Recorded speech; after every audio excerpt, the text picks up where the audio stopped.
Hello everybody, I'm the Iron Brony, and welcome, finally, to Elements of Justice, Crusading for a Turnabout, Episode 7, The Trial. We've been waiting for a long time. I've been waiting for a long time, even longer than most of y'all, because I actually did not watch it. So, when it came out, because like I said, I wanted to, react to these. So I've been waiting for about, I think, another month before I reacted to this, because I can't remember actually when this comes out.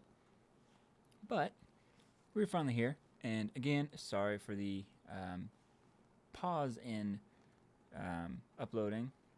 Before I say anything else, I want to thank everyone who's actually stayed subscribed, who's actually still subscribing, even though I'm not posting any videos. That's just hilarious to me, and that I love because I don't know, but I'm now up to 160. So let's keep going. Let's see if we can get to 200. I doubt it. But yeah, work has just been exhausting. Really sorry. I will do another update video. I don't want to ramble on, and I want to get to this as soon as possible. I will say that work has been exhausting, and it's just been exhausting me to the point where I don't want to do anything after work, and I just want to relax on my days off and not actually do stuff. So that's all I'm going to say about it. I'll do an update video later and explain a little bit more in detail about it, if y'all want. If not, who cares? But yeah, without further ado, let's just get into it. Oh, and fair warning, this is only an hour and a half long. So we're going to have probably two parts of this trial, or this trial is either going to go super quick or not, because this trial I think is about not Tournament Storm. It's Fair Devotion and the Mailmare. I forgot what they're called, but it's because of them, right? This is the trial for them. I can't remember, but it's only an hour and a half long. That kind of frightens me and interests me at the same time. So let's see. And let us go.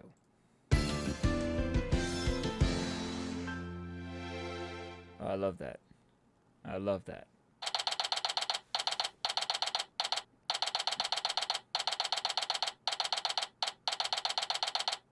Hopefully that audio is good too. I haven't done this in a while. Say what? Ponies can walk in dreams now? Oh, Holly, that's right. At some point, you're going to have to accept that this is how this world works. Easy for you to say. Never mind that part. Athena, you're saying that Luna also wants what we want, to ensure Sweetie Belle gets a non-guilty verdict. Oh, that's Yeah. right. Sweetie Belle got And dead. that she thinks the true culprit is either Fair Devotion or Sugar Stamp. Sugar Stamp. Possibly There. both of them. There it is. There's certainly strong evidence to suggest at least one was directly involved. But what do you think, Athena? Another thing I forgot to mention, if y'all haven't actually watched the other reactions, I do pause so I can actually talk and not get talked over, especially since I cannot do audio well. That's just another caveat to that. And speaking of that, I'm going to turn the desktop audio just a little bit up. There we go. But yeah, so what I remember last time is actually wow, it's actually twice. Found a notebook from Royal Order saying that he might, it's not set in stone yet, but might have been having an affair. Yeah, that was something I did not expect from this series. The first episode kind of threw us for a loop. So, yeah, that's all I just wanted to say. Just I will be pausing, so if y'all don't like that, sorry. It's just it's just best that I can get my thoughts out and that the video can stop and y'all can focus on me. Whatever. Alright, let's go. Whoops. Wrong computer. What do I think? Yesterday, I was still a bit uncertain. But after having that dream, I think I have a better idea. Nothing definitive, boss. But I think that this trial will lead us to the answers we need. I hope so. Still, if Princess Luna believes Sugar Stamp or Fair Devotion are guilty, the defendant being Sweetie Belle puts her in a rather difficult situation. Oh, that's It right. sounds like she'll be relying on us once again to reveal Sweetie Belle's innocence, like she did with Turning Page and Scootaloo. That's right. This trial is not for them two. It's for Sweetie Belle.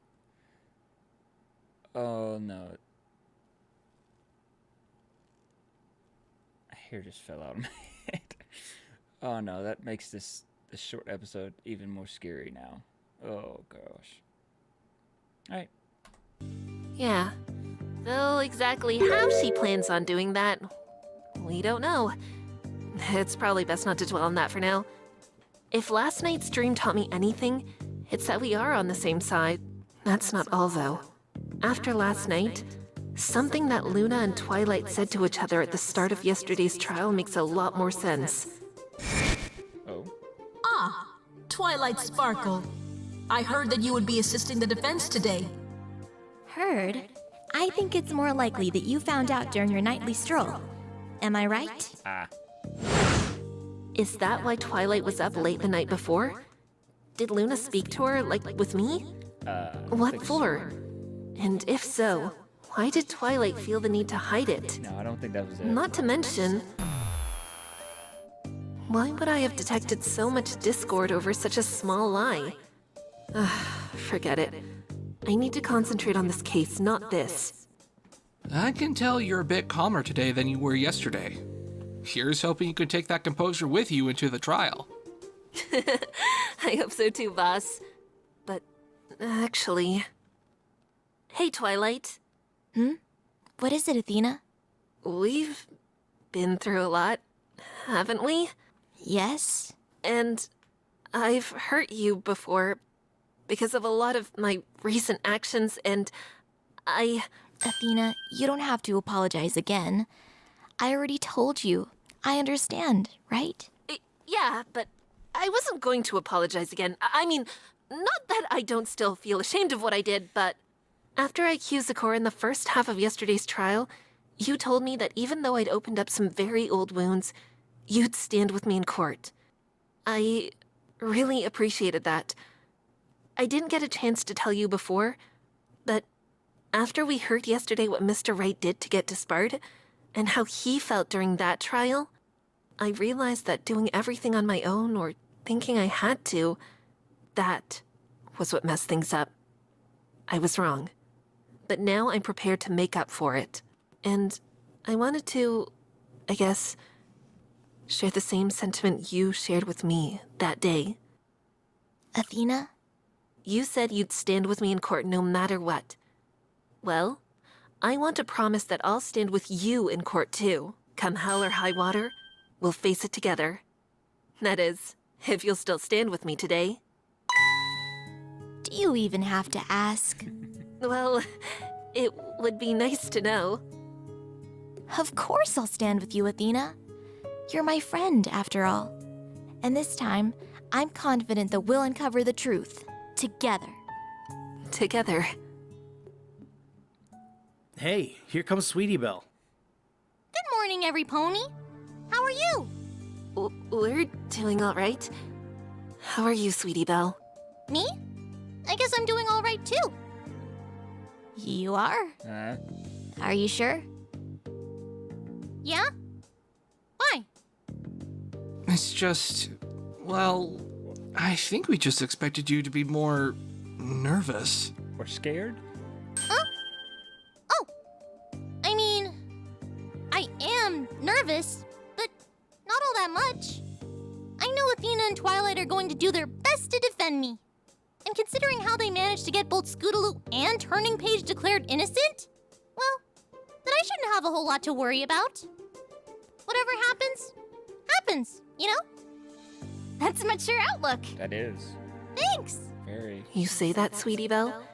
And your heart's saying you believe that too. So maybe you aren't actually nervous. But something tells me that's not because you trust Twilight and me. Pardon me, every pony. Oh, no, so- Private Eye? What are you doing here? Did Miss Sykes not tell you? No? Strange. Well, I was tasked with coming here to help her with something. Help with something? Private Eye, do you have what I asked for? What you asked for? I do. Though I must confess, I'm not sure why you needed it. Nevertheless, here it is.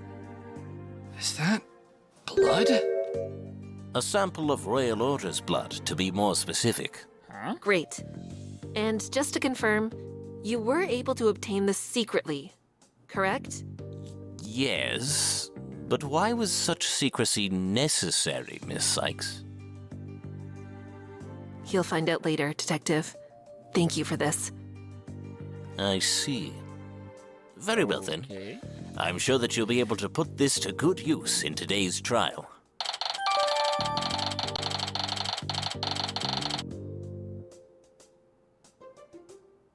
Yeah, I hope so, Private Eye. Why is she I talking know like so, that? Miss Sykes. Critical thinking is the key to success, after all. That it is. Just keep that in mind, and I believe you'll have nothing to worry about. I will. And I'll do my best to see through everything today, Detective. Of course. Now, I had best return to my duties. Take care.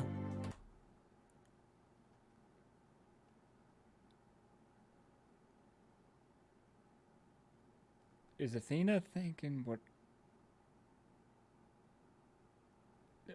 Okay, hold up. The way that Athena was just talking to him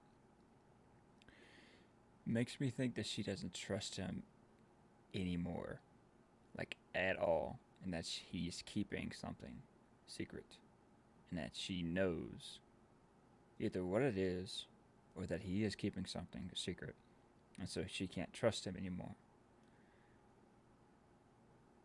Dang, it's been a while since I've seen the other ones. I mean, Private Eye was one to keep secrets, but he was made to. Not that he was doing it. Wait. No, I can't remember. But she definitely doesn't trust him anymore. The way she said everything. So why does she need to keep the blood in secret? Getting the blood in the first place is kind of weird, but then asking him to do it in secret and not tell anyone. It's even weirder. Now she's contradicting herself. She trusts him enough to do that in secrecy, but she doesn't trust him. The tone of her voice is what I'm going off of. So... Okay. Let's just keep going. I guess I'd better head in too, right? Yes, that would be for the best. You go on in, Sweetie Belle. We'll meet you inside shortly. Okay. See you guys soon. Okay. I know you guys have some questions. Some? When did you ask Private Eye to get you that sample? It couldn't have been this morning. Well, I didn't ask him. Sonata did. Sonata? After Luna visited me in my dream, I couldn't fall asleep afterwards.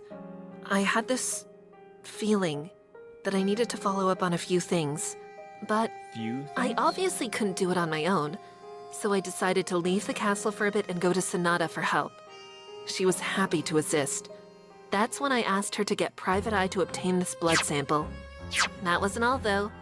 Apollo, do you remember that photo you shared with us yesterday? The one with the blood on the trees? Yeah. Did you ask Sonata for help with that then? Yep. I asked if she could find out whose blood that was. Chances are it's the victim's. But it doesn't hurt to check. And there were 2 other things I needed her to look into. 2 more things? 2? The source of the anonymous tip, and the location of the remaining suit of armor. The one belonging to the victim that died at the statue. Sonata should be out investigating those things right now. Hopefully, she'll be able to get back to us with her findings soon. Excellent work, Athena. I'm glad you're keeping on top of things. Ah, boss. Thanks. But why did you ask her to do all of that? It has to do with something I thought of yesterday, after I had my dream. It's nothing definitive, to be honest, and I might be way off the mark here, but I have a hunch that this blood sample, along with finding out those two things, will be crucial.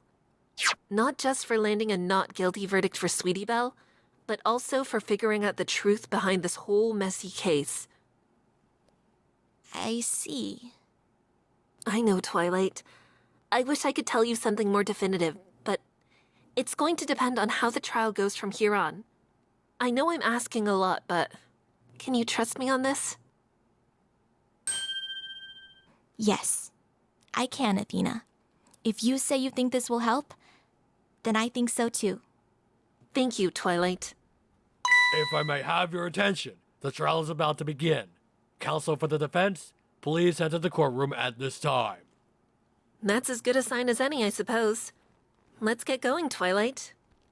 Yep, let's. Good luck, you two. Not that you'll need it, I'm sure. Together, you're sure to succeed.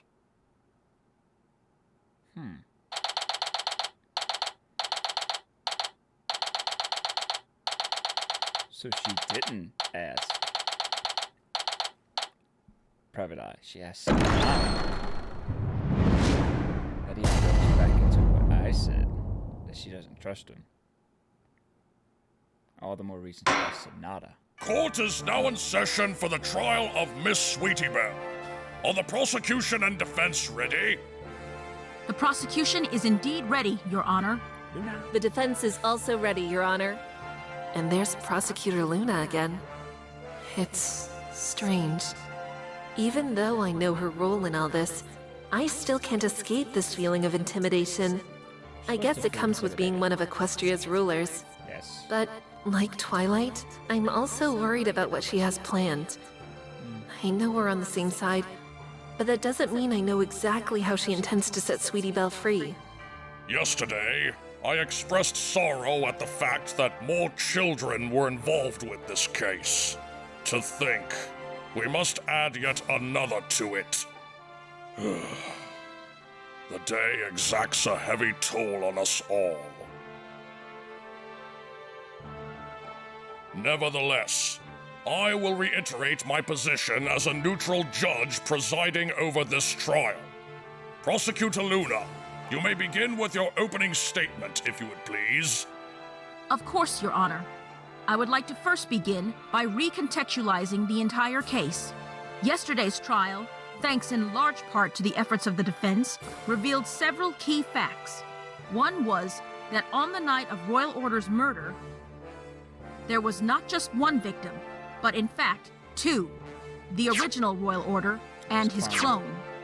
The defense postulated that one of them was killed at a clearing in the middle of the Everfree Forest and was subsequently brought to the bridge. The second one was killed at the Nightmare Moon statue before being eaten by Timberwolves. This trial will provide us insight to the truth behind that second death. The blood test that Miss Sonata and Detective Private Eye submitted yesterday proved the statue area bore two ponies' blood. One was Royal Order, but the other was the accused, Miss Sweetie Belle. The prosecution believes she was involved in the second Royal Order's death.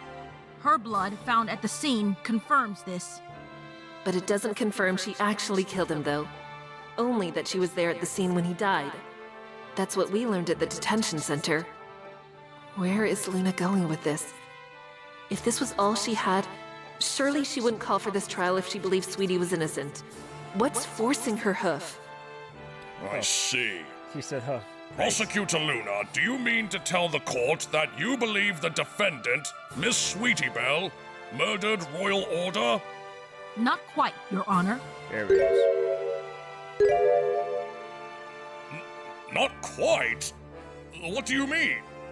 To explain that, Your Honor, the prosecution would like to have Private Eye briefly come to the stand. Private Eye?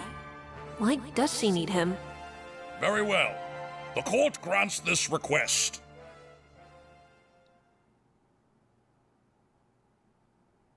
Detective I, please explain to the court how Royal Order was killed at the statue. Oh, how he was killed. Okay, because he was probably like lifted, and Sweetie Belle is a freaking foal, so she can't lift a full-grown royal guard.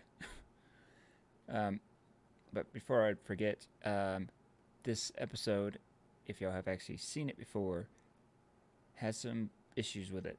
At 22 something, I believe, it got corrupted.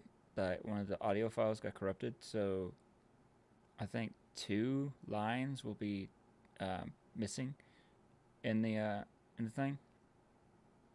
So I'm aware of that. I just wanted y'all to be aware of that, just so y'all don't freak out and think that I did something. All right, let's go back. At once, Your Highness. While there are still some facts left shrouded in mystery, our current theory attempts to explain the events of that night at that particular scene. The victim and defendant were at the statue. Some sort of altercation must have occurred, after which Miss Sweetie Belle was forced to act. Forced to act? We believe that Royal Order attempted to attack Miss Sweetie Belle. However, she must have done something in response, which would have led to how he died. Impalement at the statue's base.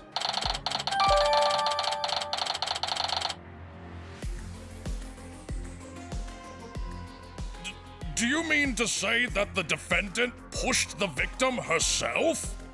Not at all, my lord. Miss Sweetie Belle is a filly, and much smaller than the victim. She would not have been able to push him on her own. Then, how do you propose he ended up impaled? We believe it was because the victim was suffering from weak knees due to the effect of Poison Joke. When Royal Order attacked Miss Sweetie Belle, she must have instinctively dove for his hooves in an attempt to trip him. He would have naturally stumbled forward, resulting in impalement.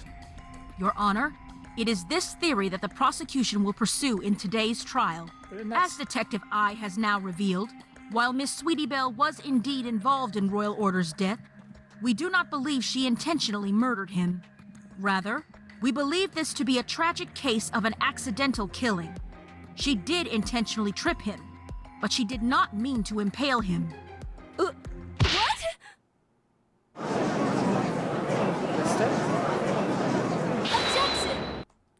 But that statue is like really high up, and the way he kind of wait.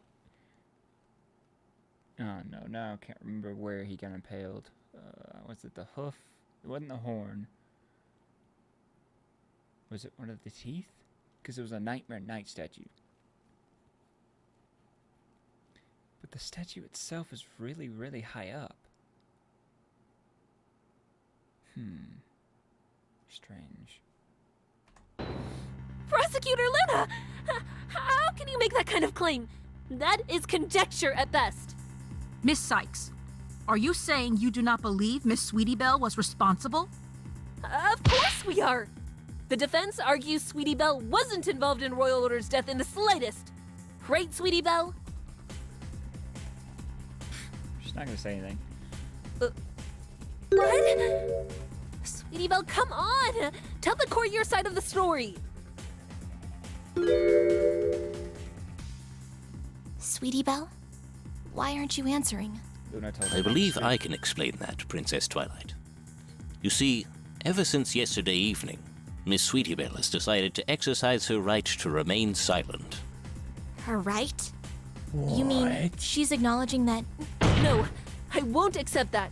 It's not true. I know it isn't. As resolved as you are, you will need more than mere protest, Golden Pixie. That means she won't testify. Actually, I don't really know how a court system works. If you plead the fifth, which if y'all don't know is the right to remain silent, do you have to testify in court?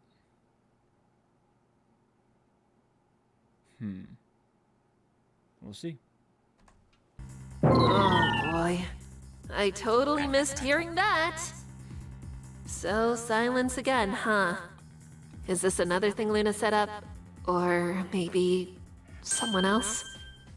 The defense does bring up a fair point, Prosecutor Luna. Though it is an intriguing theory, it is still just that. A theory. We are aware of that, Your Honor. That is why, in order to substantiate this theory, the prosecution would now like to call 2 witnesses to the stand. 2? Witnesses who claim to have seen this unfortunate accident occur right before their very eyes. Huh? 2 witnesses? Again? Ugh. We've just started, but already I've been blindsided. Ugh. Don't let it get to you, Athena. Do not Huh? Remember what you said earlier. Princess Luna Do is not on our side. tell me If it she's is making this particular accusation, fair devotion it's because she and sugar expects stamp. us to be able to show it doesn't hold up to scrutiny. That means we just have to steady ourselves and keep pressing on. Right. Very well then. Detective, you may leave the stand. The court will now hear from the prosecution's 2 witnesses. who are. Oh my gosh. You serious? Witnesses, state your names and occupations for the court record.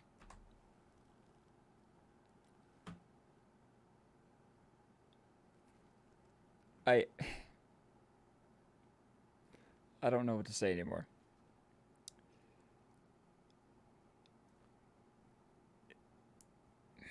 That's why they're being so secretive.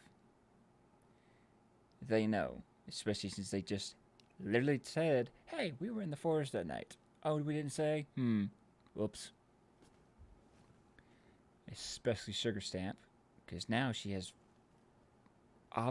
opportunity to put that stamp in the wagon, that her mark, whatever it's called. Oh gosh, here we go. Sugar Stamp! At your service, Your Highness! I'm a mail pony working for the Crown Courier Express. Wait, she's a male pony? No, Your Honor. She's like a mail carrier. You know? Letters. Oh, right. Nice. And your name, witness? I'm Fair Devotion.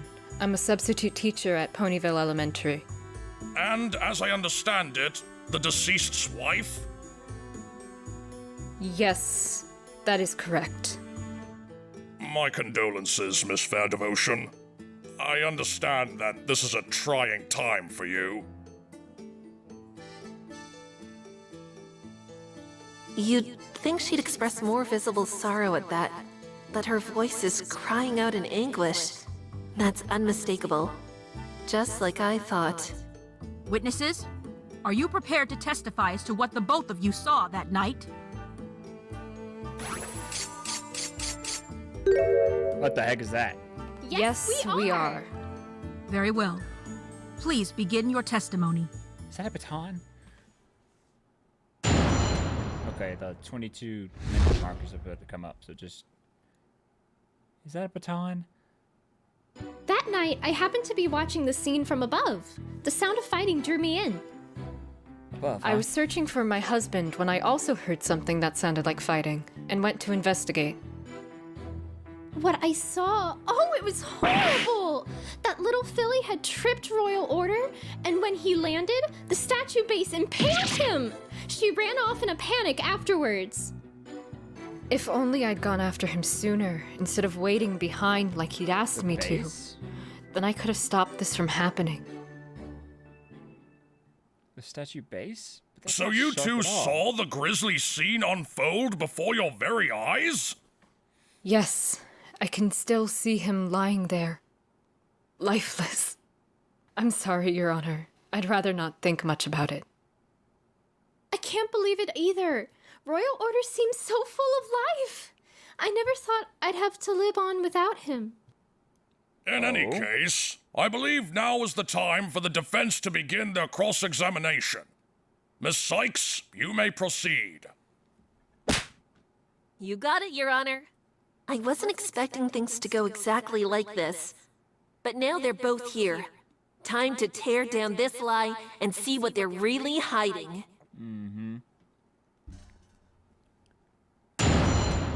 here we go.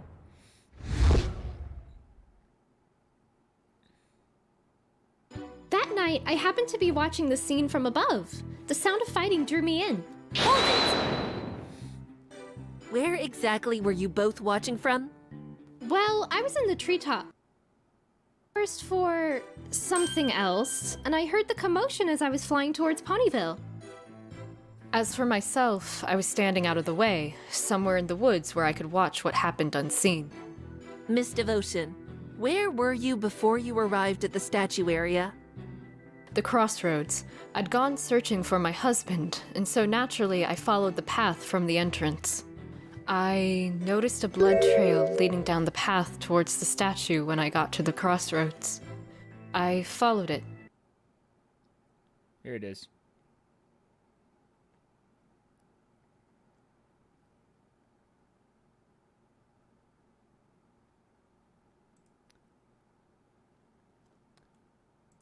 So, this is like what it says right here. YouTube glitch. Go to the description for contents. So, when she said the sound of fighting is what drove me into hiding as I got close. And then, Athena, I see, and for clarification's sake, what time did you two of you arrive? It would have been around 10:30, give or take. Yeah. Same for me, I think. Could you describe what you did next? Okay. Everything else is fine. I was searching for my husband when I also heard something that sounded like fighting, and went to investigate. Did either of you know that the other was in the woods at the same time? No, not in the slightest. I wasn't aware Sugar Stamp had been nearby until later, when I went to give my statement to the police. I didn't see Diva at all that night either. Miss Devotion, why were you drawn to the sounds of fighting in the first place? Weren't you concerned about getting hurt?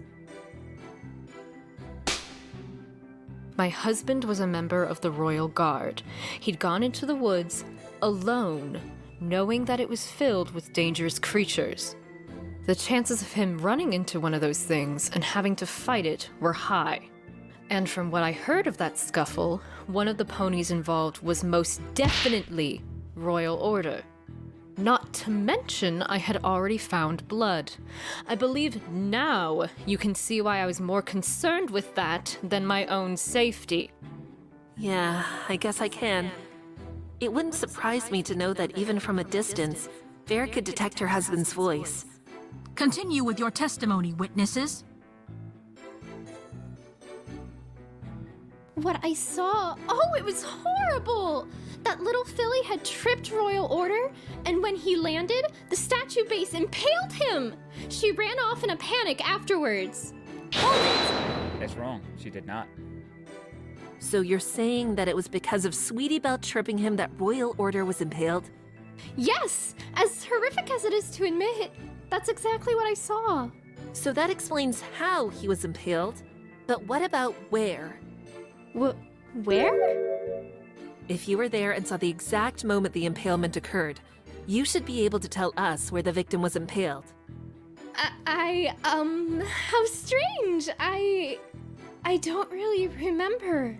Was it through his body, or... Hang on! Fair Devotion? What is it, Miss Sykes? It looked like something occurred to you just now, after Sugar Stamp said she couldn't remember where Royal Order was impaled. Did you have something to add? Something like that. I remembered how my husband fell. How your husband fell? Could you explain? From what I recall, he fell face first into the base of the statue. That's right! That's what I saw too! And that means... Royal Order was impaled directly through his jaw. That certainly matches up with what Private Eye laid out earlier. Yeah, it does. Rather cleanly, I might add. But what Fair just did? Not saying where he was impaled, but letting Sugar Stamp point it out? It's exactly what Luna was doing with me in the last trial. She's leading her! Which means... Witness, please continue your testimony. Sugarstamp wasn't even there.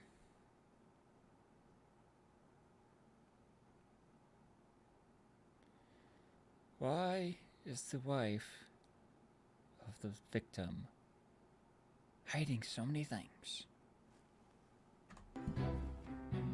If only I'd gone after him sooner, instead of waiting behind like he'd asked me to. Then I could have stopped this from happening. Fair Devotion, I want to clarify something. The reason you went into the woods was to chase after your husband after he'd gone to look for your son? Yes, that's exactly what I'm saying. Here's where it all begins to make sense. If what I'm thinking is true, the discord in their voices will tell me everything I need to know. Really? Somehow, I find it hard to believe that was the only reason. What are you talking about? I am also curious, Defense. Surely you don't think the witness is lying about wanting to go after her husband? Perhaps lying is putting it too strongly, but I have reason to believe that Fair Devotion went into the woods for a reason beyond what she's told the court. And it has to do with this piece of evidence. Take that! That's a travel case, isn't it? Yes. This travel case belonged to Royal Order, Your Honor. He'd take it with him when he had to make trips to Canterlot, which was quite frequently. But it's not the case itself that the court should be interested in. It's what we found inside. And what did you find inside? There are 2 items of note. The first is this planner. It belonged to Royal Order and details his movements up until the day he died. The second is this. A love letter to Royal Order, written not by his wife, Fair Devotion, but by another pony, Sugarstamp. Sugarstamp? What?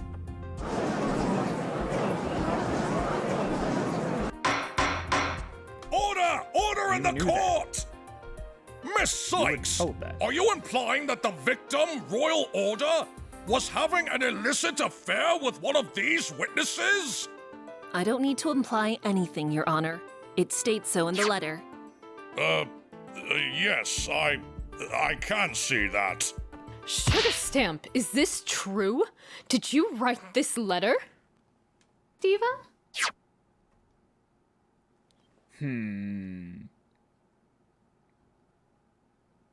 That's very convenient how you're getting mad now.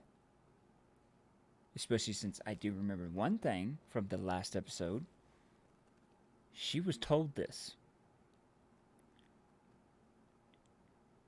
I don't think she was told directly about the letter. Maybe she was. But she was told that, hey, Sugarstamp may have been having an affair. And she's like, meh. And now she's getting angry. I can't believe it! After all I've done for you, you turn around and stab me in the back like this? I loved my husband. Loved? As if! You were never happy with him being a royal guard. You hated how he was always working, always leaving you home alone.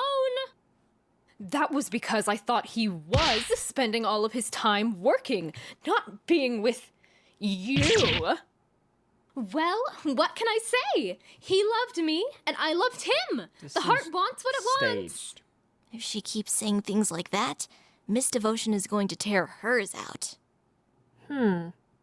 Is something up, Athena? It's staged. Maybe.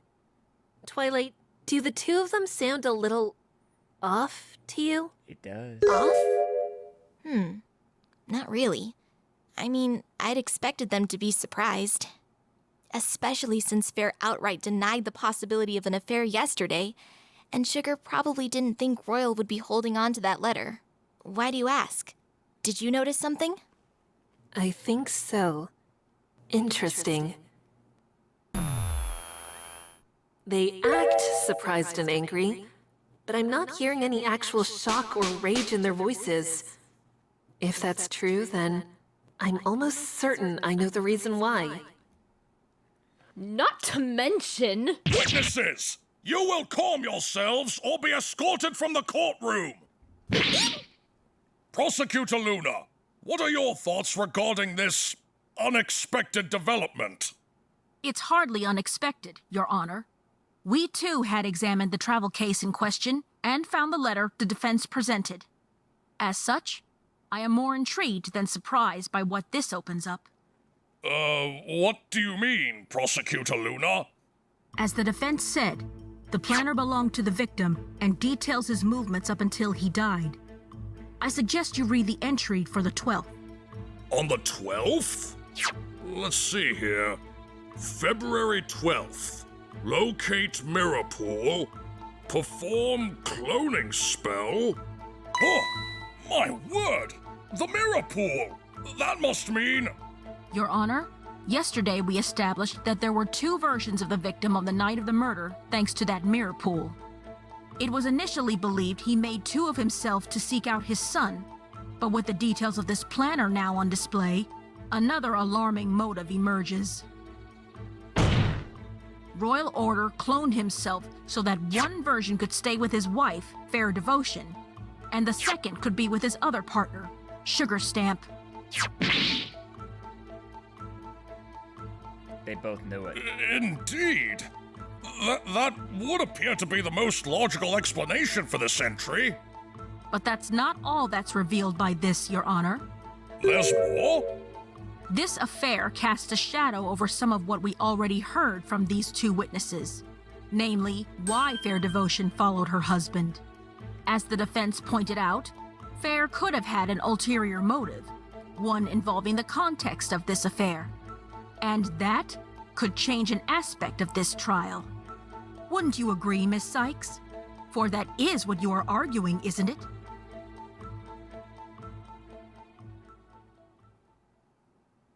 Miss Sykes? Athena? I know what you're trying to hint at, Prosecutor Luna, and I'm sure you mean well, but I'm afraid I can't follow that path. Defense? I believe some confirmation is in order as to your stance. No, Your Honor. I don't believe we need to confirm anything just yet. Or at least, not this. You don't? What? Instead, I'd like to focus on another aspect of the planner. Another aspect? Your Honor, if you look at the planner, you'll see that there are actually 2 entries on the 12th. You've already read the first. What does the second one say? The second? Meet Sugar Stamp at Everfree Forest Clearing, 10:10 p.m. As you will recall from their testimony, Fair Devotion and Sugar Stamp arrived at the statue around 10:30. This means that the scheduled meeting with Royal Order would have occurred 20 minutes prior. Yes, I can see that, Miss Sykes. But why does that matter? It matters because in that time frame, Sugar Stamp was not watching the scene as she previously testified. Instead, she was elsewhere. Namely, waiting at the clearing to meet with Royal Order. Oh, you're right. Your Honor, it's important that we account for every witness's movements that night. As such, the defense formally asked to hear further testimony from Sugar Stamp. What?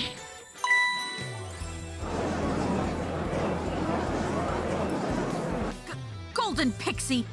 Just what are you up to? Sugar Stamp's meeting with Royal Order is irrelevant! Unfortunately, Prosecutor Luna, that is something neither you nor I can decide. Not without hearing her testify once again. I know I shouldn't take too much satisfaction in throwing Luna a curveball, but can I help but feel a little smug?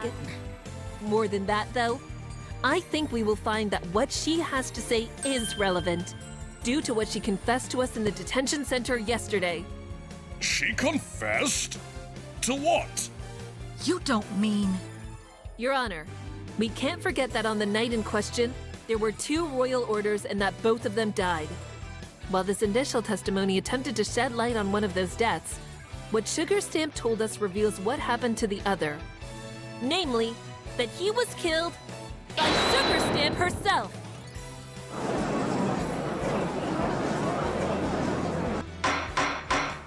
Order! in the court! Incredible!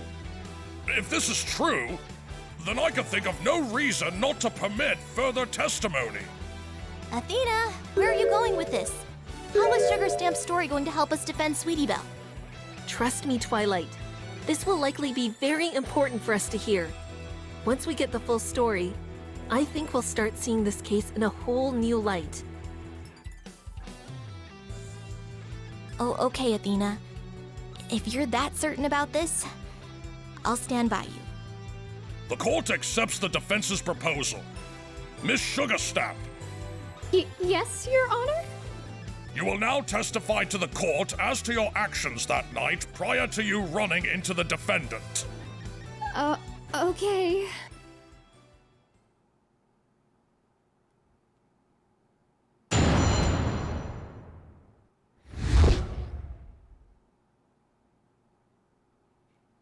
Oh, dang. Just straight to the point. I went to meet Royal Order at the time we agreed on, 10:10 p.m. We talked for a little bit, and he told me his plan of leaving me with a clone of himself. But when I heard that, I couldn't think. I killed him, then and there, using a letter opener that I carried with me. After he was dead, I removed his armor, then decided to carry the body to the castle ruins by flying it there. Then I flew out of the forest. While flying over the crossroads, I saw Scootaloo crash into the other Royal Order. After she left, I moved the scooter and wagon to further shift the blame. And this is what you confessed to yesterday, then? Yes, Your Honor. Every last bit of it. I see. Defense, you may begin your cross-examination. Thank you, Your Honor. Time to finally put this confession to bed. Bed. She doesn't believe it.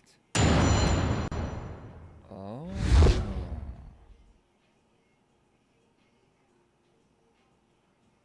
I went to meet Royal Order at the time we agreed on, 10:10 p.m. We talked for a little bit, and he told me his plan of leaving me with a clone of himself. Did you have any idea what Royal Order wanted to talk to you about before you went to this meeting? A little bit. He told me he had an idea as to how we could be together. But you didn't know it would involve clones, right? No, of course not! I wasn't even sure that clones could exist! I thought for sure he'd choose the easier option and stay with me! Oh, I was so mad! So you say. Your heart, on the other hand. Before you met up with Royal Order, did you happen to see any pony else in the forest? Well, I did see the children while I was flying from the direction of the castle to the clearing. The children? Oh, you mean Scootaloo and Turning Page? Yeah, and also those two other fillies, Diamond Tiara and Silver Spoon. They looked like they were talking about something really important. Around what time did you see them? 10 p.m. It was just before I had landed at the clearing. She must have seen the blackmail negotiations before they'd gone downhill.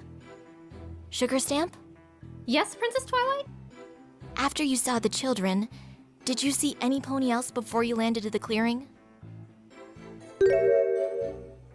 No, not until Royal Order arrived. We know already of why she met with him, so questioning it further won't get us anywhere. Witness, continue your testimony. But when I heard that, I couldn't think.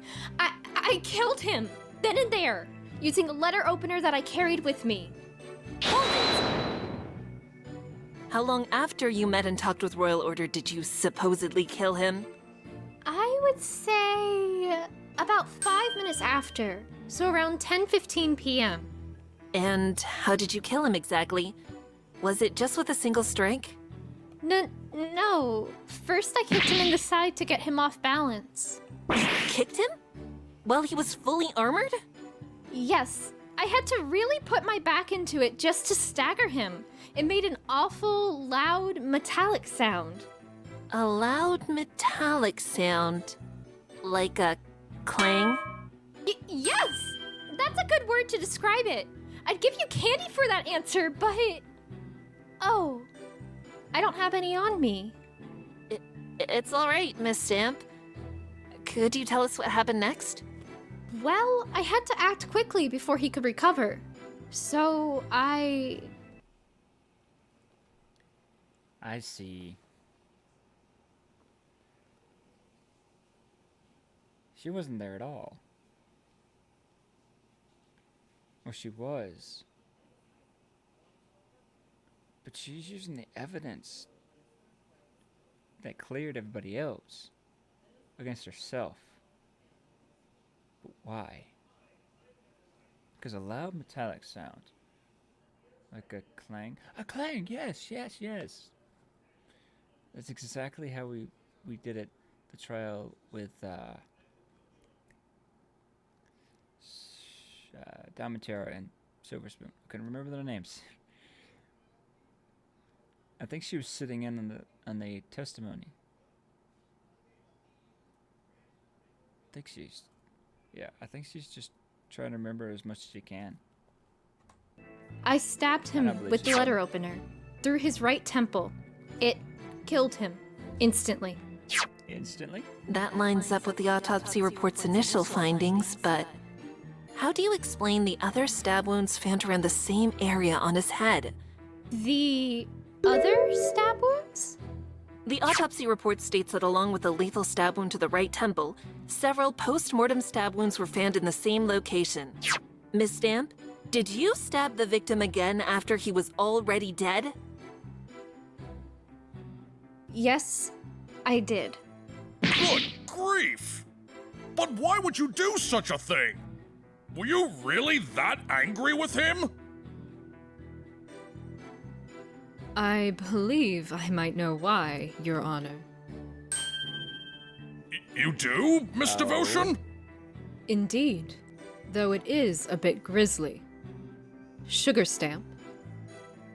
Yes, Diva? You testified that you decided to move the body after you'd killed Royal Order, She's correct? leaving again. Yes, that's correct. But secretly moving a body that was bleeding from a head wound would have been difficult. You'd have a trail leaking from him constantly. Hence, why you need to stab him again. Yes, that's right. Can you run that by me again? It's true. I did stab him again after he died, but I only realized he was still bleeding after I got rid of his armor. I had removed the blade to throw it all into the river, you see, and when I came back to the clearing, a pool of blood had collected on the ground. So, I tried to stick the letter opener into the first wound like a plug. It was my best bet at stopping the bleeding so I could move the body, and it worked. And that's her way of explaining those irregularities in the victim's wound that Luna mentioned. At any rate, I think we've settled that matter. Let's move on. Witness, describe to the court what you did next. After he was dead, I removed his armor, then decided to carry the body to the castle ruins by flying it there. Then I flew out of the forest. So after you stabbed the victim, you decided to toss the armor in the river, then move the body by flying it away. Did you see any pony else while you were flying? Any pony else? Yes, actually. I saw two ponies very clearly. They were actually heading towards each other, though I'm not sure if they knew it. Who were they? The first was Sakura. She was coming from her hut, I remember. And the other was Turning Page. He'd been coming from the castle. And that was it? You only saw those two? No pony else? No pony else. That lines up with what we've already established. Scootaloo would have already passed by the clearing at this point, so Sugar wouldn't have seen her. Right. And Turning, since he was coming from the castle, would have left there long before Sugar Stamp dropped off Royal Order's body.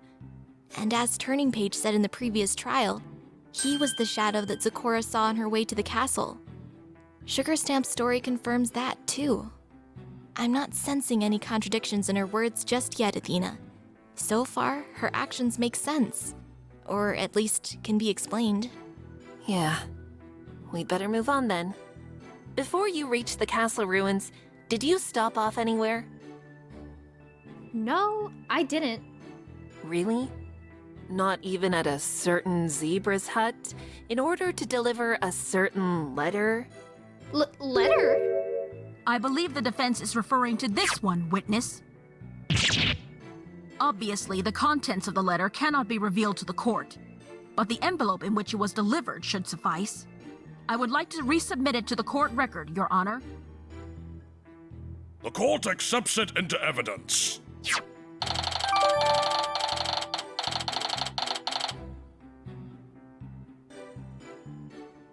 Oh, that letter! It slipped my mind until just now. I'm sorry, Every Pony. So that means you admit to stopping off at Zikora's at some point in order to drop off this letter? Yes, that's correct. And when did you make that stop then? It was after I'd placed the body at the ruins. That's also when I removed the letter opener and put it back in my bag. After that, I went to deliver the letter. I see. Could you add that to the end of your testimony for me, please? You forgot oh, something. sure. Let's move on. Witness, you moved the body and delivered the letter. Did you mean to leave the forest afterwards? Yes, I did, but... While flying over the crossroads, I saw Scootaloo crash into the other Royal Order. After she left, I moved the scooter and wagon to further shift the blame. But why, though? Why go so far to pin the blame on Scootaloo? To be honest, Sugar Stamp, even after everything you told us, I still find it hard to believe that you'd go that far. I mean, I thought you loved kids. I don't think you'd do something like that to any pony, let alone Scootaloo. It doesn't matter what you think. I did it, and I confessed, and that's that. Then, why did you decide to move the body and scooter to the castle ruins in the first place? It was because of what I saw before I met with Royal Order. The children talking. The blackmail deal? Knowing that Turning Page and his friend had been at the castle ruins, I knew I could pin the murder on them and make the ruins look like the real murder scene. It's what Royal Order deserved after what he did to me. But... Defense. While I appreciate your habit of needling into every single minor point in each testimony, my patience is beginning to wear thin. Besides, the witness has already provided a reason for what she did. To get back at Royal Order for choosing to clone himself instead of being with her.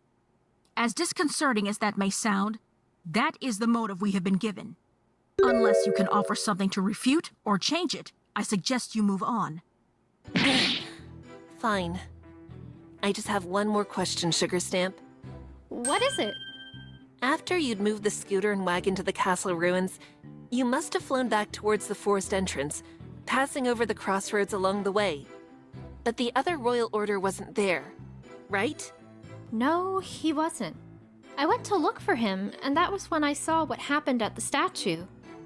When she saw Sweetie Belle trip Royal Order, supposedly. That still bothers me. But unless I can prove that that isn't what she saw, this won't get me anywhere. And Luna knows it. Let's return to the witness testimony. As for what I did at the castle before I saw the crash, I removed the letter opener and put it in my bag. Then I went to deliver the letter. Objection! Miss Sugar Stamp, you're saying that you removed the letter opener, the one that had been stemming the blood flow from the victim's wound, from the body and placed it in your bag? And you did this before you delivered the letter? Yes! Why? Is there something wrong? You bet there's something wrong with that statement. It's a clear contradiction. A contradiction? On what grounds, defense? The witness clearly described her actions that night. She killed Royal Order, disposed of his armor, and moved the body, letter opener and all, to the castle, all to pin the crime on Turning Page and Scootaloo. Afterwards, she flew back to Zikora's hut in order to deliver that letter. I see no contradictions in her movements. It's not her movements that are contradictory. It's the letter that was in her bag. Or more accurately, the envelope. The envelope? Should have blood on it. Sugar Stamp said she'd placed the letter opener in her bag after she'd moved the body, and that after doing so, she went to deliver the letter. If that's the case, we can reasonably assume that the letter, or rather the envelope containing it, was also in her bag. But if that's the case, then we'd expect to see something else. After all, look at the inside of the bag. It's coated in blood from the weapon. Yet, when we look at the envelope, there's not a single trace of blood.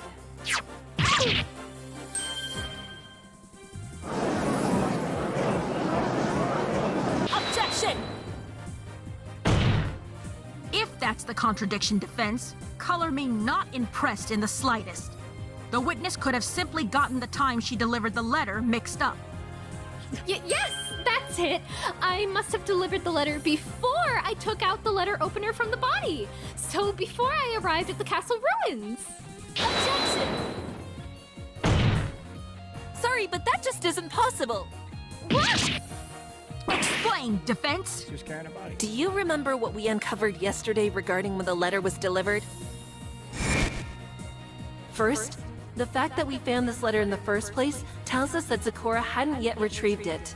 According to a friend of hers, Zecora would have collected her mail from earlier that day as soon as it was delivered. This tells us that on the day of the murder, this letter wasn't in the mailbox. If it was, Zecora would have collected it when she returned to her hut that night. Then when, pray tell, was it delivered? That leads me to my second point, Prosecutor Luna. When we found this letter yesterday, we also found the mail that had been delivered that morning. That mail was in far better condition than this letter. So this letter must have been delivered before yesterday's mail and gotten dirtied as a result. Knowing that, and knowing that it hadn't been in the mailbox when Zecora returned to her hut, we can conclude that this letter arrived on the night of the murder itself. Why, yes. I actually do recall that. Are you surprised or something? It was established that the letter could only have arrived that night and not any time prior, wasn't it? Right. But if you'll also recall, Zecora testified that she'd waited for Scootaloo and Turning Page to return for about half an hour, from 9:45 to 10:10 p.m. By 10:15, she had returned to her hut and was just about to turn in. She heard a clanging sound, so she went out to investigate. Furthermore, we also learned yesterday that Diamond Tiara and Silver Spoon also heard a clanging sound at the exact same time, 10:15. 10:15 was when Sugar Stamp killed Royal Order. She said she did so by kicking him hard in the side to stagger him, then stabbing him in the head. Her kicking him made a loud, metallic sound, which was most likely the clang that Zecora, Diamond Tiara, and Silver Spoon heard. Therefore, the murder occurred right before Zecora left her hut, meaning that the letter could only have been delivered after she'd left, not before. Thus, the letter would have been in the bag with the bloody letter opener, rendering the idea that the envelope got no traces of blood on it impossible. Oh, indeed. But then, why does no blood exist on the envelope? Defense! You don't mean to say... Circus Stamp. I do, Prosecutor Luna.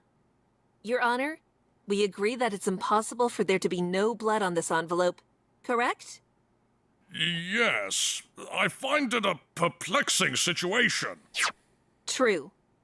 And one that we can solve if we just consider one other possibility. At the time that the letter was in the bag, the letter opener did not have any blood on it at any point. It didn't have any blood on it? But how can that be? Because of one simple fact. The letter opener was not used to kill Royal Order. It's just a fabricated piece of evidence used to support Sugar Stamp's story. What? And if that's the case, then Sugar Stamp's confession about her killing Royal Order and pinning the blame on the kids. Exactly. Her confession is a complete and utter fabrication in and of itself.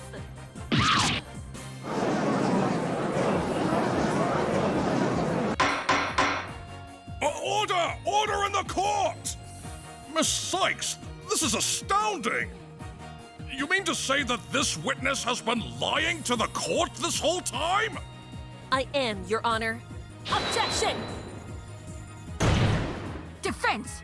That is absolutely preposterous of you to claim. Need I remind you that the blood found on the letter opener matched royal orders? It could only have gotten there when the witness stabbed him with it. Objection! That doesn't explain why the envelope has no blood on it. So long as that contradiction exists, we cannot accept the letter opener was the murder weapon. I'm inclined to agree, Prosecutor Luna. The when is not as important as the why here. Then perhaps we need to clarify both questions. Huh? What do you mean? Your Honor, I believe now would be a good time for us to re-summon the lead detective, Private Eye, to the stand. He should be able to clarify once and for all these details surrounding the letter opener and the blood found on it. Yes, that would make sense. Very well. Let Private Eye back onto the witness stand, please.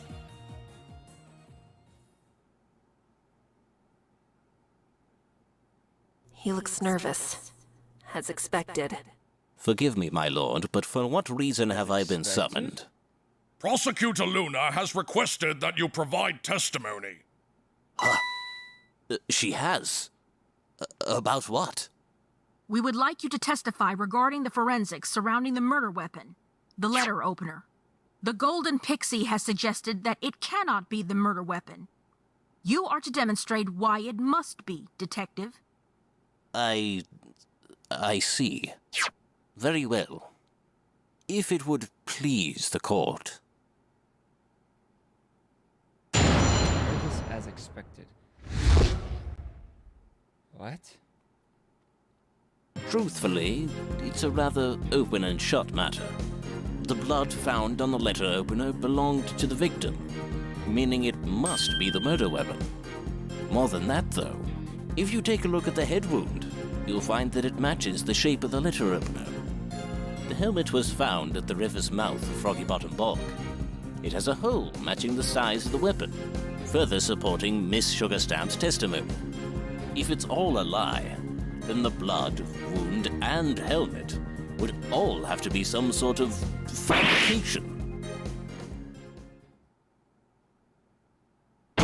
Wait. You see, Golden Pixie?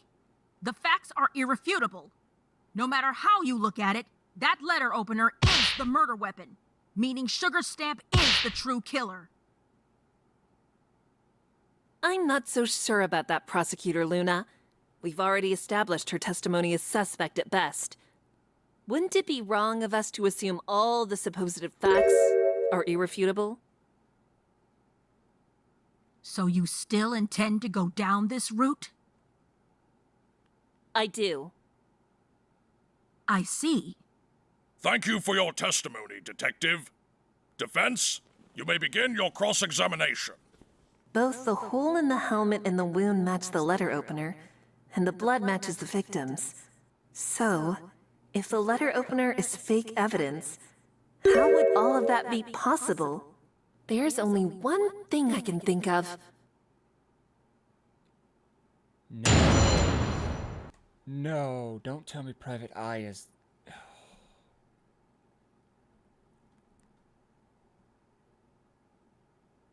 If she's about to say what I think she's about to say, it's a Private Eye fabricated this evidence.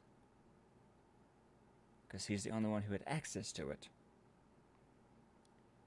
Oh my.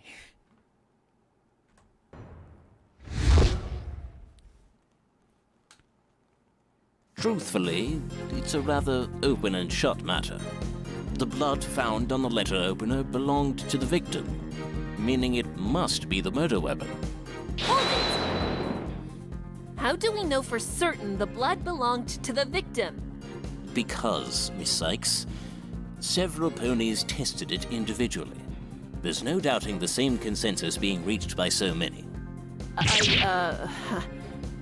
Yeah, I guess that's fair. Surely you knew this already, Golden Pixie. Why are you insisting on this useless prattling? It's not useless. It's the tried and true method of the Right Anything Agency. Private Eye, the blood may match the victims, but that alone isn't enough to prove that the letter opener is the murder weapon. I would agree with that, Miss Sykes. Which is why...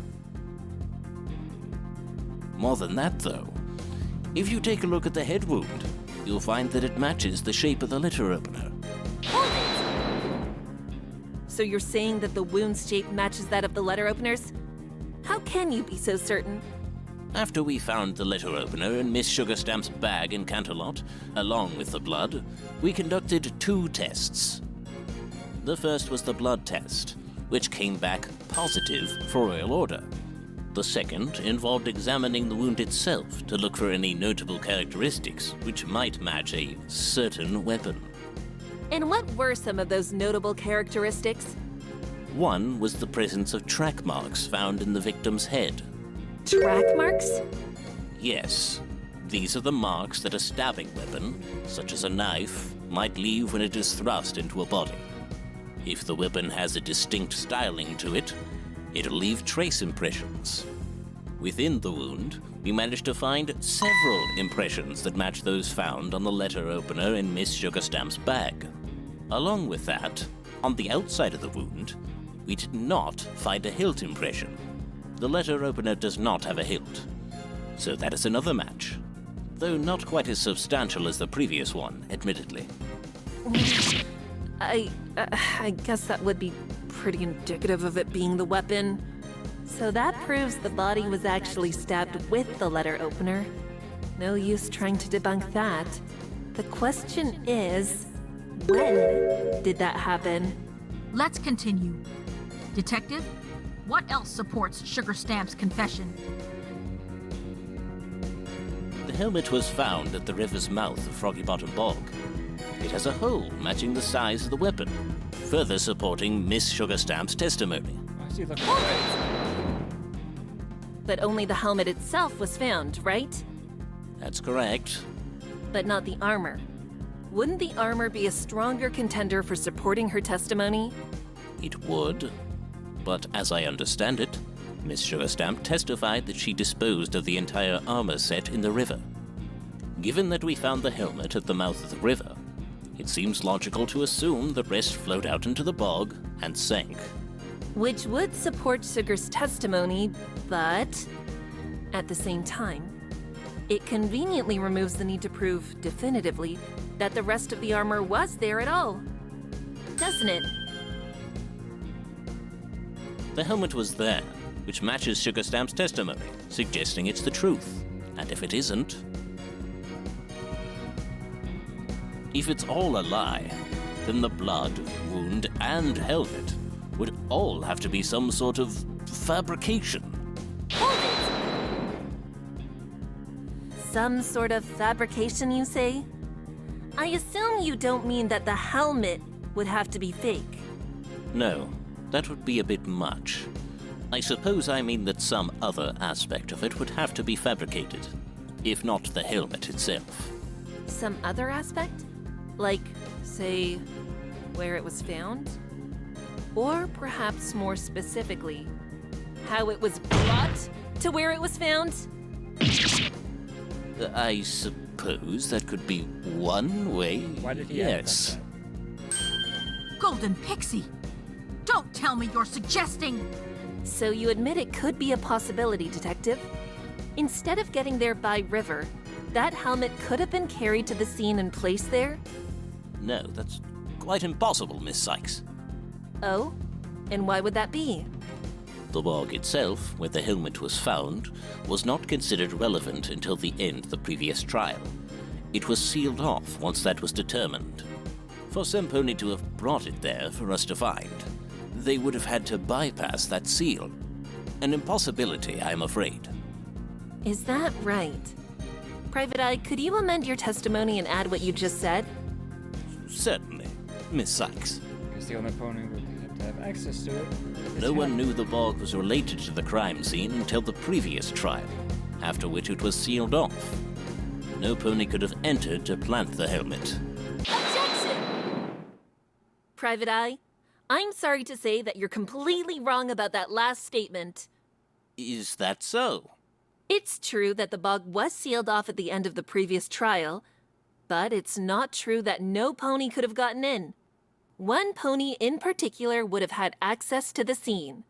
And by having access, they would have had the chance to bring the helmet there to plant it, all in order to support Sugar Stamp's testimony. You don't mean... Miss Sykes, who could this pony be? There's only one answer, Your Honor. It's the pony who ordered that the bog be sealed off in the first place. Private Eye. Private Eye! Private Eye?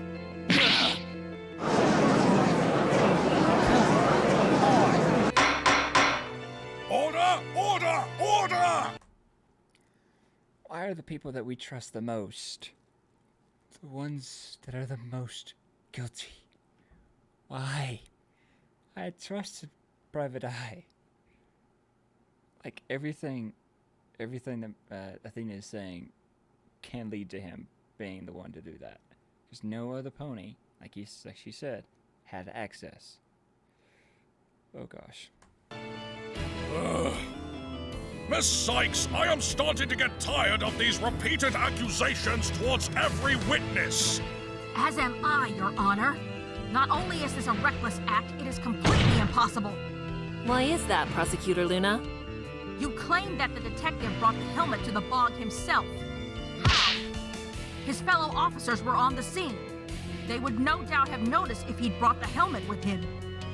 That's true. They would have been able to notice. But what if they had no reason to? No reason to think he was carrying the helmet with him. What are you blabbering on about, defense?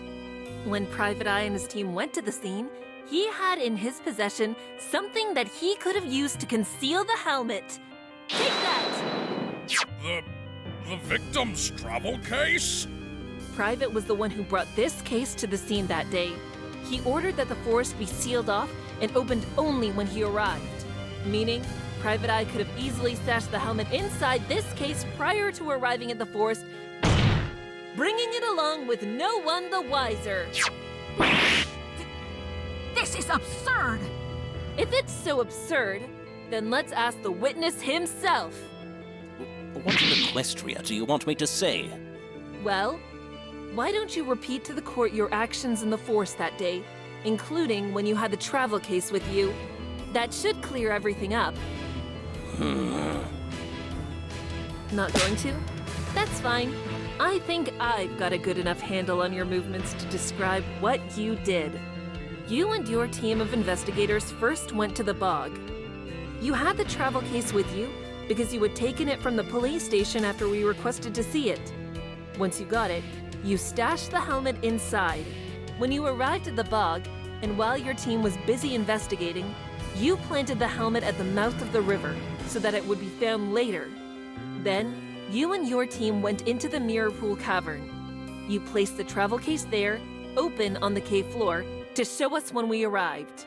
That's how the helmet ended up being planted, and how, as you said, it was a fabrication.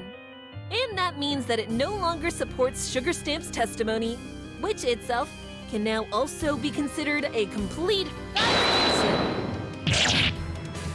No! I refuse to accept this defense. There's still one thing you haven't explained. The one thing that your entire theory is predicated on. One thing? The blood on the letter opener. All this time you've claimed that it's not the murder weapon. And now you've claimed that this helmet is also fake. If it is fake, how do you explain the blood? All right, Prosecutor Luna.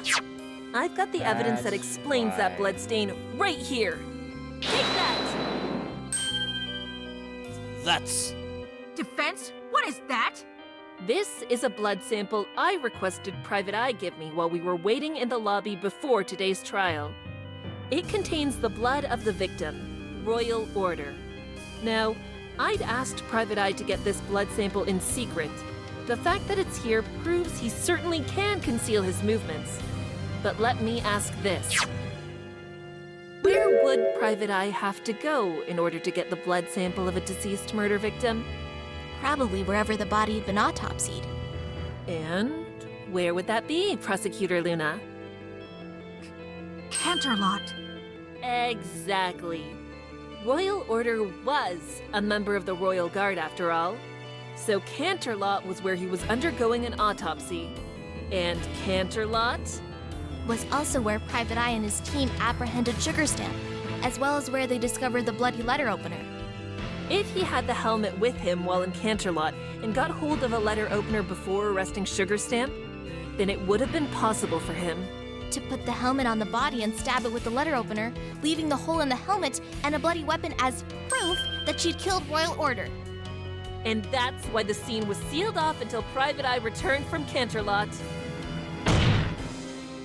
It was so he had all the time he needed to fabricate evidence to support Sugarstamp's story.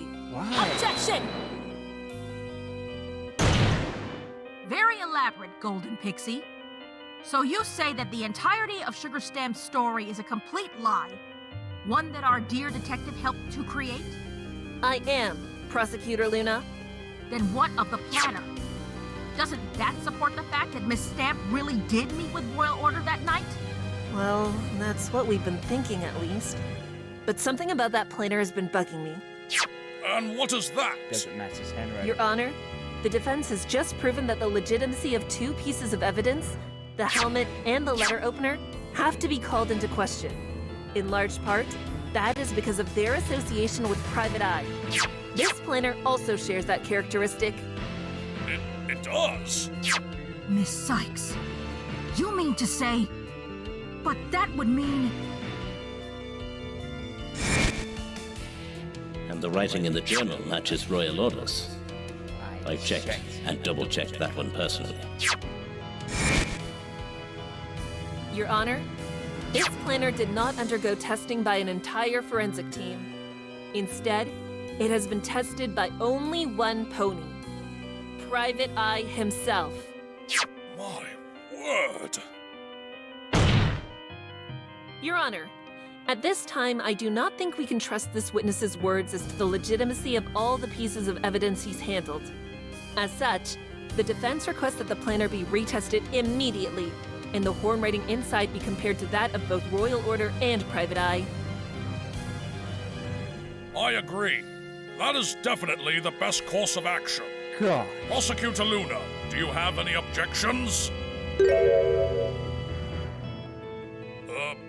Prosecutor Luna? What? I mean... The prosecution has no objections to the defense's request, Your Honor. Very well. Bailiff, see to it that the planner be retested. Private Eye, are you serious? Well then, Prosecutor Luna, have the planner and horn writing been tested? They have, Your Honor. And what are the results? The horn writing in the planner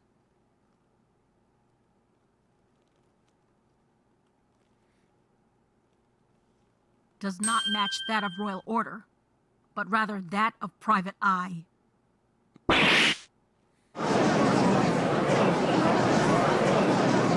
There you have it, Your Honor. Kidding me. Definitive proof that not only did Private Eye tamper with the facts of this case, but also that Sugarstamp's story cannot be taken as the truth. Yes? What do you have to say for yourself? Well, now, that is...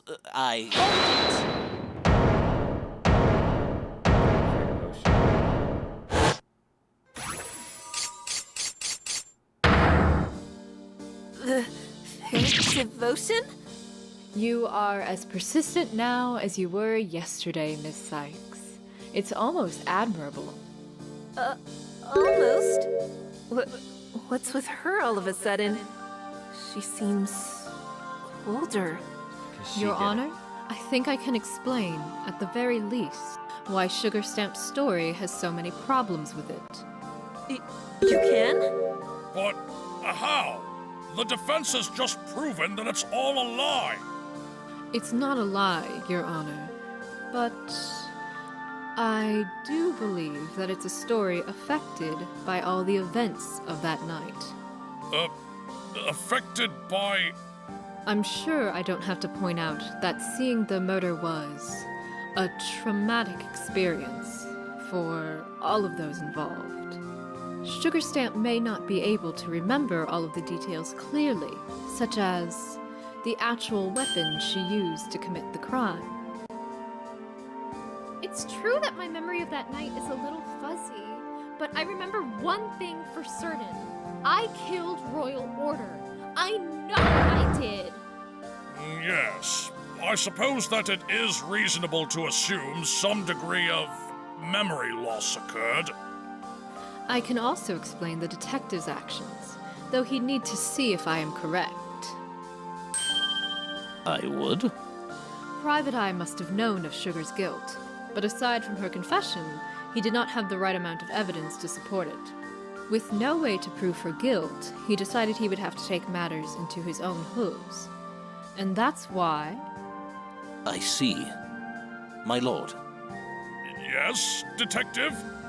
It pains me to have to admit this.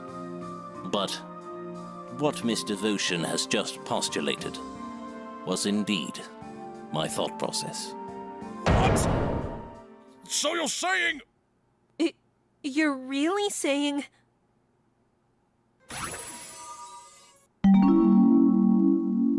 It's true. Every word. I confess. I planted the helmet and fabricated the weapon, as the defense stated. This was done for 2 reasons. To bring justice to Royal Order, and to prove the guilt of the true killer, Sugarstamp.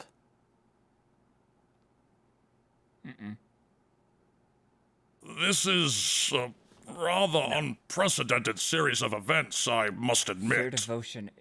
But where does it leave us? Your Honor, It leaves us nowhere, defense. Huh? What do you mean? All this while, you have been focusing your efforts on trying to disprove Sugarstamp's confession. What we've just heard from both Fair Devotion and Private Eye, however, discounts your entire premise. We're back where we started. But... More than that, though, we've gone off on a completely separate tangent thanks to your antics. Need I remind you what this trial is about? This trial?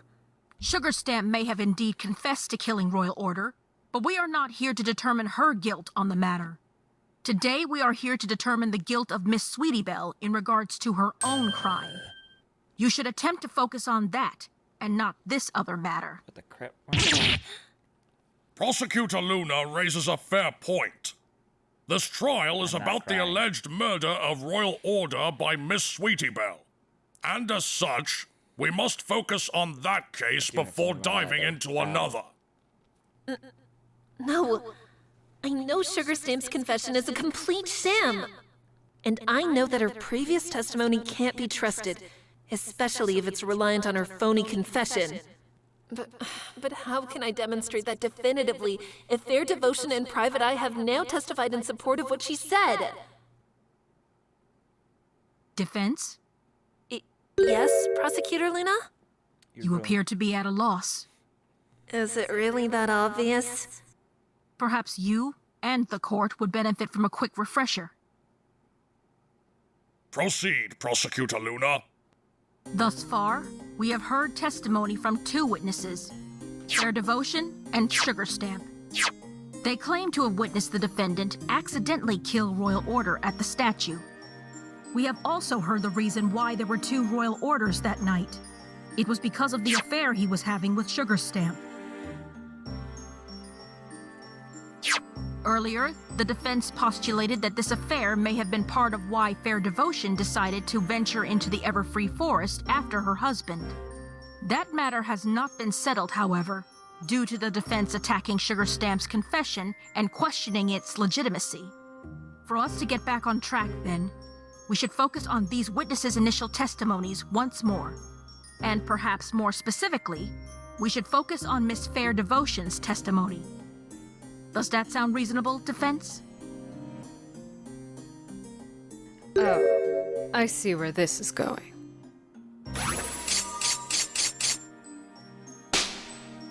Surely the defense isn't about to name me a suspect because of this affair, and discredit my testimony all to save her own client. Is she? It's not just Luna anymore. Now Fair is trying to guide me as well.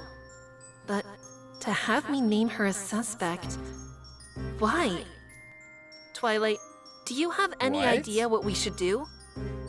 Well, I mean, it seems like we need to hear more testimony in order to back up our claim again. But we can't hear from Sugar Stamp since she'll just double down on her confession.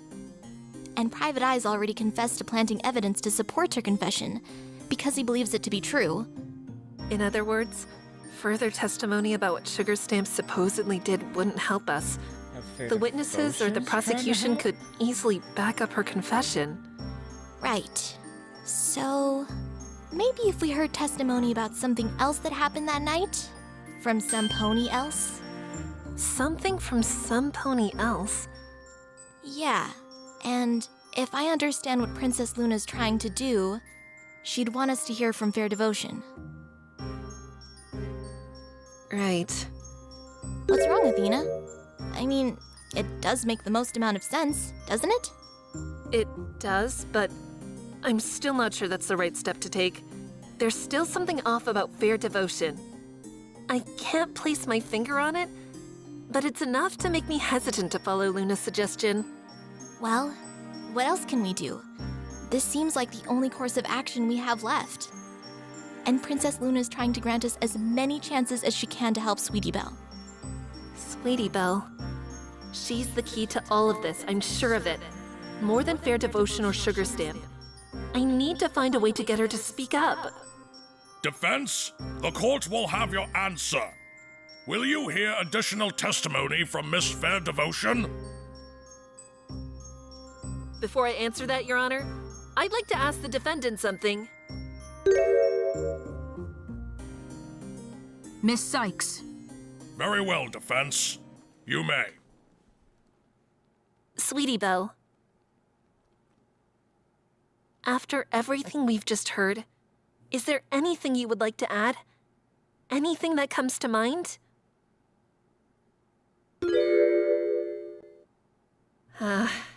Still relying on your right to remain silent, I see.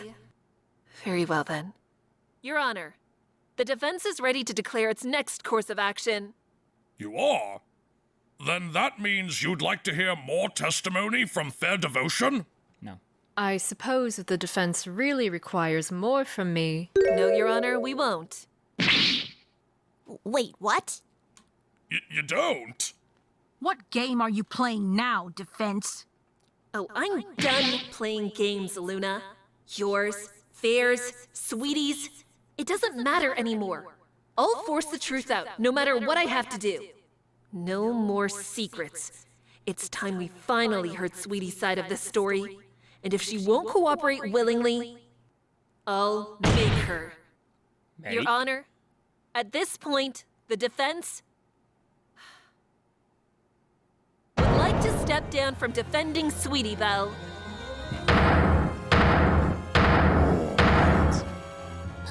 Athena? You want...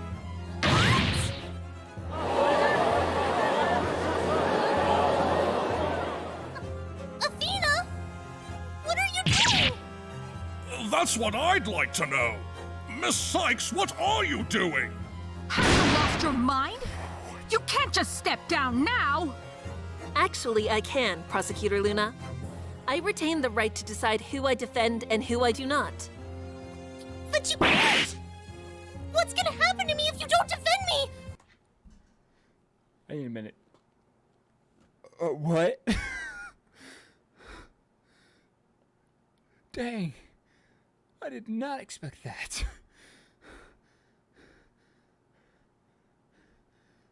My heart is racing. Holy crap. Dang, that's somehow making her. Oof. Oh my gosh. Let's just keep going. I'd imagine that you'll be found guilty, thanks to the testimonies of Sugar Stamp and Fair Devotion. Miss Sykes, don't you think this is a bit rash? Diva's right. You can't just quit now. What is going on? Fair Devotion, you've already testified to having seen Sweetie Belle accidentally kill Royal Order. The same goes for you too, Sugar Stamp. Neither of you can back out now. Objection! Athena, you can't do this to Sweetie Belle.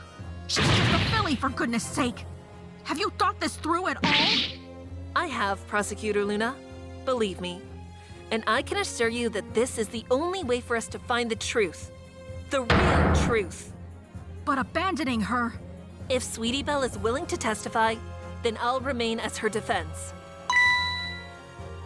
But I can't help some pony who won't even help themselves. Miss Sykes. Please, Prosecutor Luna. I know this seems reckless of me, but I can assure you, I know what I'm doing. I know this is the way forward. The only way. Please? Trust me. I will try, Miss Sykes. Even you, Princess Luna? I am sorry, little one, but she raises a fair point.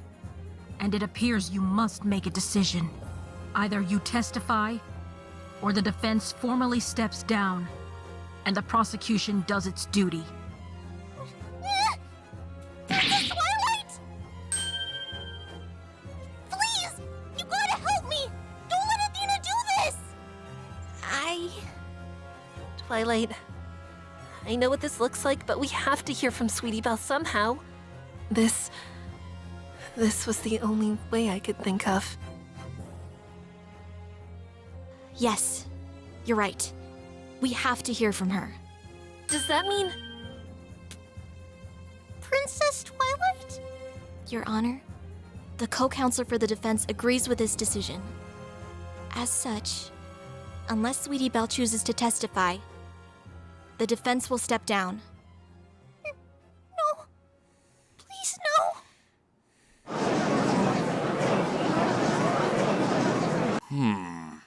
This is all rather unconventional. Oh, These gosh, are it's almost unconventional over. times, Your No. Honor.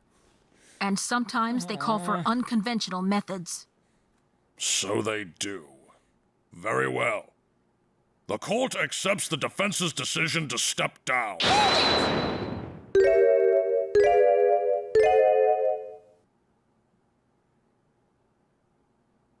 Fine.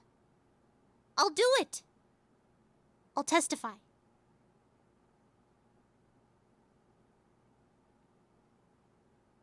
Miss Sykes, I take it this means you will continue on as the defendant's lawyer? I will, Your Honor. Duly noted. Now, Prosecutor Luna, do you have any objections to hearing the defendant testify? I do not, Your Honor. Good. In which case, I call for a 20-minute recess to allow all parties to prepare themselves. When we reconvene, we will hear Sweetie Belle's testimony. And hope you don't regret it. Court is adjourned. Regret it?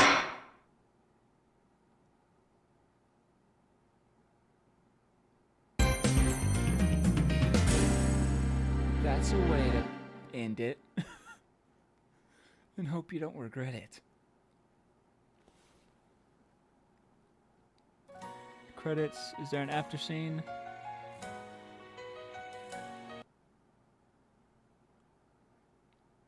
Mute. Doesn't look like it. Oh my gosh. Oh my gosh. I was right. Man, I hate short episodes. Ugh. So many unanswered questions. So much trust broken. Oh my gosh, that trial was just everywhere. Man, what a way to keep us in the like in the dark. Like, oh, we think we know where this is going. Oh, cool. Yeah. And it just goes, wait, what? I was about to say yeet, but I'm not gonna do that. Like, holy crap. Like,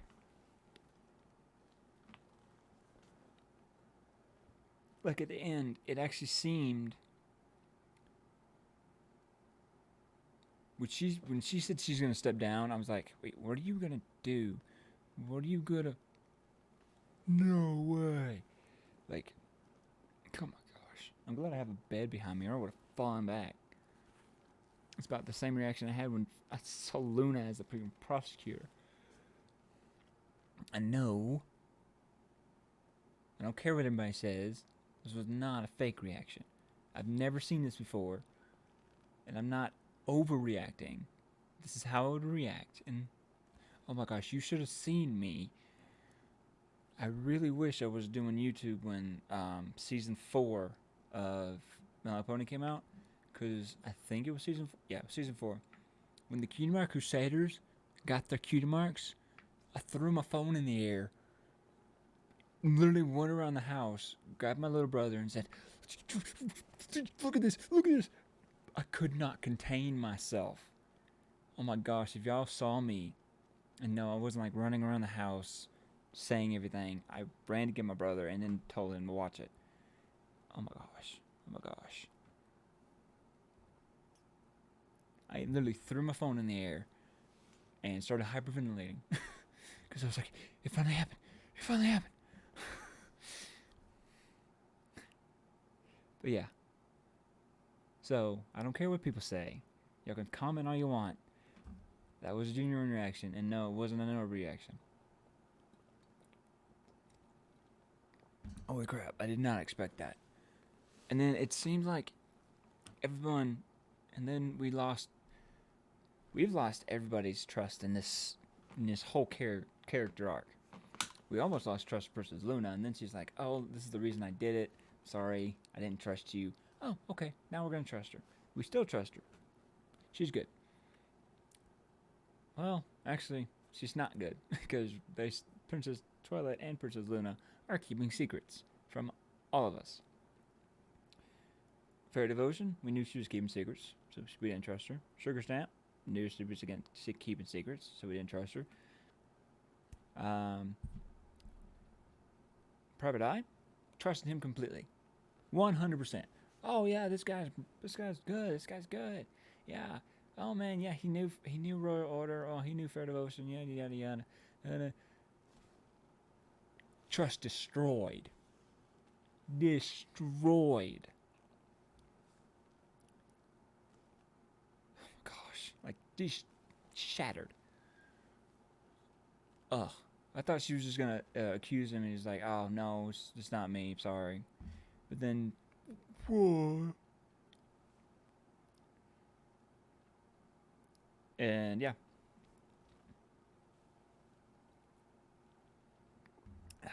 And then, at the end, when she said that, I am denouncing or stepping down from being the defense, literally everyone, the suspect, defense, witnesses, people we don't trust anymore, were like, what are you doing?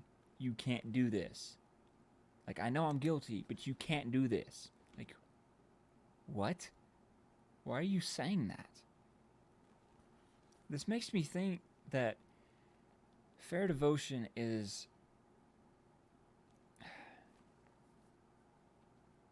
Fair Devotion was in league with everyone. She was in charge of everyone, because every time that one testimony got found out, she reacted as well, like, oh crap, one step closer to find out that I'm the real culprit. I don't think she killed Royal Order. I don't. I think, and I'm completely wrong, but what I think is that she's hiding, and she knows who did it, and she's using everyone else to fabricate so they can take the blame for someone else. I don't think Fair Devotion did it.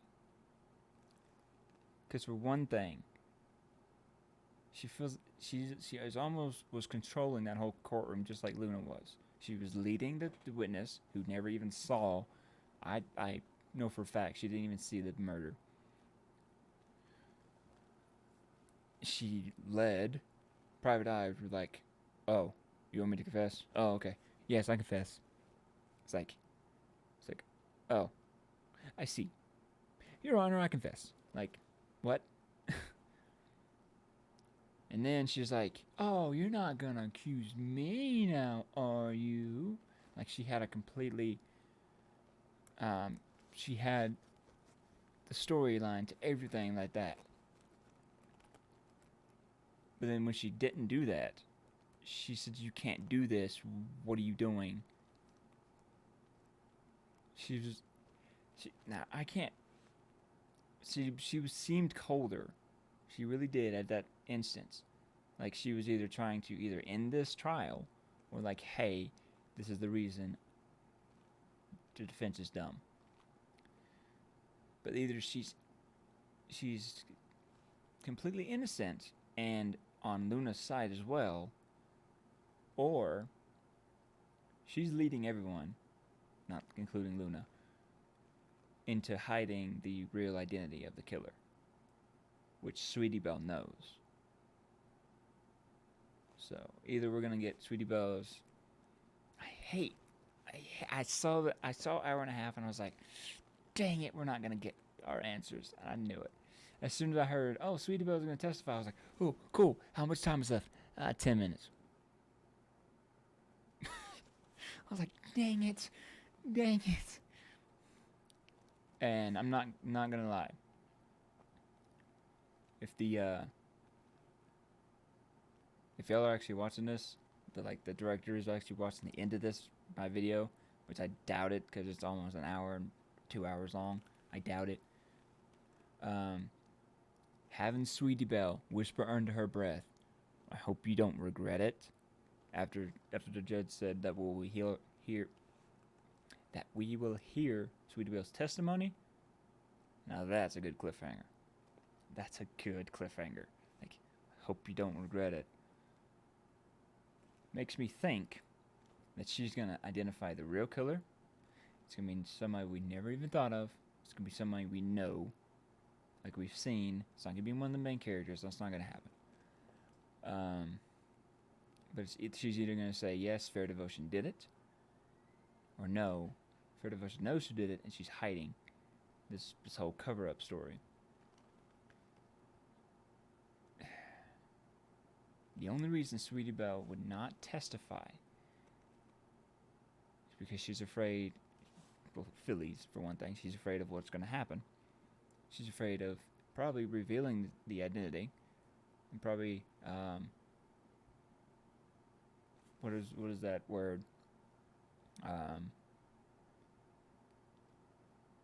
Not revenge, but going, like, say I do something and I'm afraid of, retaliation. There it is. She's afraid of retaliation. But yeah, another great episode from these guys. Such good episodes. I really don't care how long it takes them to do more episodes, because right now y'all's timeline is good. If it takes you longer, I'm really sorry that glitch happened, and y'all are probably really, really relieved that it only took out 2 lines. Oof, y'all are probably like, "Oh, no, 50 minutes are gone." Oh, I will. I've had that happen before. Ooh, that would have. Ooh.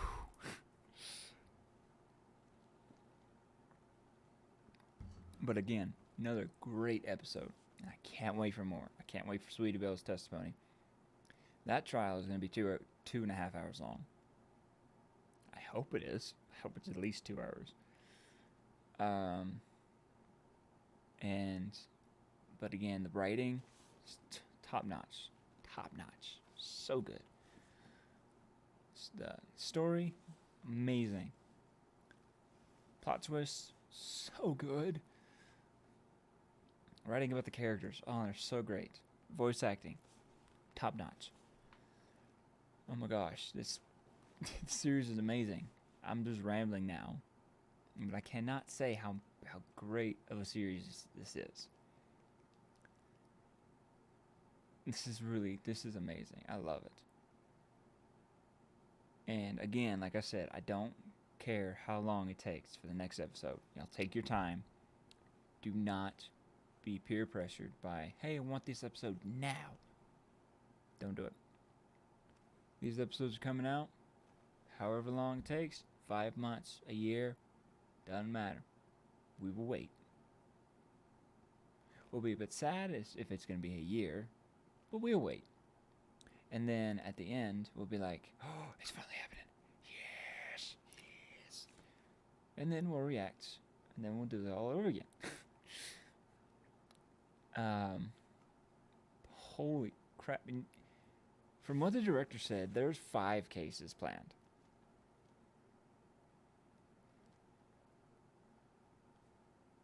This case has 8 episodes so far.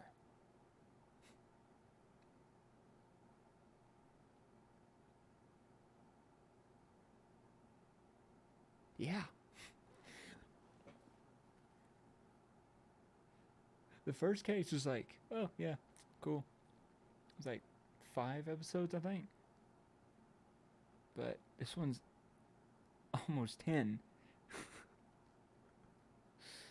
Oh my gosh. So great. But again, like I said, take your time. We'll wait. I will wait.